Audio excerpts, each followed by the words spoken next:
Hey guys, and welcome to this video. In this video, I'm going to show you how to turn off AirPlay on an iPhone. If you guys are new to Guide Infinity, if you could give us a like and a subscribe, that would be amazing.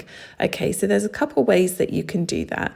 One of the ways is you can come up to the top right-hand side of your iPhone and swipe down. As you can see, you've got this menu here, and then at the bottom, we have got this mirroring icon. So if you give that a press, and you can control AirPlay from here.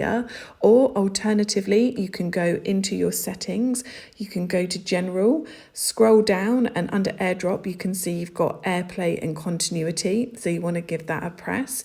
And at the top here where it says automatically AirPlay, as you can see automatic is selected, you would then choose never, so that it never did AirPlay. And then you can also scroll down AirPlay receiver, you can toggle that on off as well.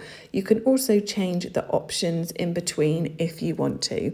So that was it guys, a really quick one for you today. I hope you found this video useful. Thanks for watching, and I'll catch you in the next one.